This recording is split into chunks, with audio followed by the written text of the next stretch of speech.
2026 चुनावी साल रहने वाला है, क्योंकि पूर्वी भारत से पश्चिम बंगाल हो, असम हो, इसी के साथ साथ दक्षिण भारत जहां पुडुचेरी, तमिलनाडु और केरल समेत 5 राज्यों में विधानसभा चुनाव होने वाले हैं।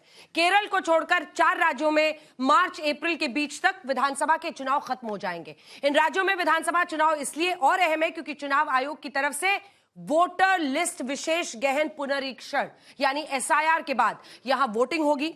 बिहार में एसआईआर के बाद हुए पहले चुनाव में एनडीए गठबंधन को जबरदस्त जीत मिली, महागठबंधन को शिकस्त खानी पड़ी। पश्चिम बंगाल और असम की बारी है जहां एसआईआर पहले से बड़ा मुद्दा है।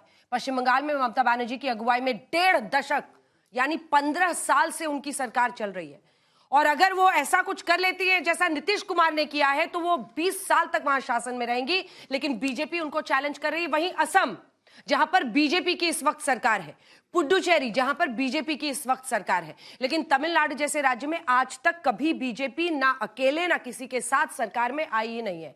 केरल भी ऐसा ही एक राज्य है और बीजेपी सपना देखती है कि दक्षिण में भी हमारा विस्तार हो। इन तमाम मुद्दों पर कि आखिर 2026 में किसका होगा राज तिलक, कौन जीतेगा आने वाले 5 चुनाव में, इसी पर आज हम चर्चा करने वाले हैं। तालियों के साथ आप सभी का बहुत बहुत स्वागत।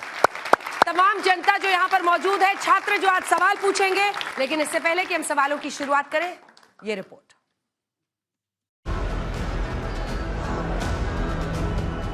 2026 की ये शुरुआत टीएमसी के लिए उम्मीदें भी लाई है तो चुनौती भी लाई है।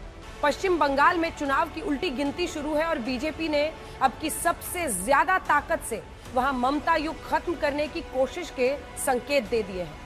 साल 2025 के आखिरी 3 दिन केंद्रीय गृह मंत्री अमित शाह ने बंगाल में रहकर बीजेपी की रणनीति बनाई है। इन्होंने मां माटी मानुष का नारा दिया था। मां अपनी भारत माता असुरक्षित है, बंगाल की बेटी और मां भी असुरक्षित है। माटी घुसपैठिए और माफिया कब्जा कर रखे हैं और मानुष यहां से पलायन कर रहा है। मां माटी मानुष का यह संदेश सत्ता हथियाने के लिए तो उपयोग किया, ये 15 साल में इसको तितर बितर करने का काम। अमित शाह के ऐसे हमले के बीच पलटवार टीएमसी की तरफ से भी हो रहा है। 2021 में खेला होबे कहने वाली टीएमसी अब की बार कह रही है जोतोई कोरो हमला, आबार जितबे बांग्ला।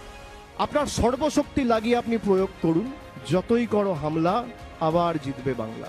এই কর্মসূচিকে সামনে রেখে আগামী 1 মাস আমি রাস্তায় থাকব। अभिषेक बनर्जी एक दिन पहले टीएमसी के डेलीगेशन के साथ चुनाव आयोग से मिले थे, लेकिन एसआईआर जैसे मुद्दों पर चली आ रही तनातनी खत्म नहीं हुई। टीएमसी का आरोप है कि चुनाव आयोग ने अपने जवाब से उन्हें संतुष्ट नहीं किया। तो उधर बंगाल कांग्रेस के बड़े नेता अधीर रंजन चौधरी ने टीएमसी को घेरा है। तो ये जो भतीजे है बंगाल के और राहुल गांधी जी की जो दिखाए हुए राह उसको अपनाते हुए और नकली करने में जुट गए हैं अभी। और दूसरी बात ये आपको मैं याद दिलाना चाहते हैं, एक बार उनको ईडी बुलाए थे ये भतीजे को चोर चकोरे और कर भ्रष्टाचार के मुद्दे पे, तो ईडी ने 9 घंटे तक पूछताछ की थी ये भतीजे को, और ईडी दफ्तर से निकलते ही उन्होंने कांग्रेस पे गाली बोलने लगी। ठीक है, बीजेपी के खिलाफ नहीं, ईडी के खिलाफ नहीं, कांग्रेस के खिलाफ। पश्चिम बंगाल में चुनावी तापमान बढ़ने के बीच मोदी सरकार ने पहली वंदे भारत स्लीपर ट्रेन गुवाहाटी से कोलकाता के बीच चलाने का ऐलान किया है। इसका उद्घाटन प्रधानमंत्री नरेंद्र मोदी अगले कुछ ही दिनों में करने वाले हैं। सर, गुवाहाटी टू ये हावड़ा जो कॉरिडोर हमने चूज किया है तो उसके पीछे का क्या पूर्वोदय, इसके पीछे पूर्वोदय का थॉट प्रोसेस है। बहुत क्लियर थॉट प्रोसेस है। माननीय प्रधानमंत्री जी ने पूर्वोदय का कॉन्सेप्ट दिया है कि देश के हर क्षेत्र में डेवलपमेंट हो और उसके लिए जिम्मेदारी है हर डिपार्टमेंट की। पहली वंदे भारत स्लीपर ट्रेन गुवाहाटी से कोलकाता के बीच शुरू करने का यह फैसला इसीलिए अहम है क्योंकि 2026 में चुनाव सिर्फ बंगाल में नहीं बल्कि असम समेत तमिलनाडु, केरल और पुडुचेरी में भी है। 2024 चुनाव के बाद हुए चुनावों में सिर्फ झारखंड और जम्मू कश्मीर को छोड़कर अन्य जगहों पर सरकार बनाने वाली बीजेपी के लिए 2026 का चुनाव अग्नि परीक्षा का साल है, क्योंकि चुनावी राज्यों बंगाल, तमिलनाडु और केरल में बीजेपी सत्ता में कभी नहीं रही। बीजेपी के नवनियुक्त राष्ट्रीय कार्यकारी अध्यक्ष नितिन नबीन के लिए यह पहला लिटमस टेस्ट होगा। तो राहुल गांधी समेत विपक्ष के नेताओं को बीजेपी का विजय रथ रोकना चुनौती होगी। ब्यूरो रिपोर्ट, आज तक।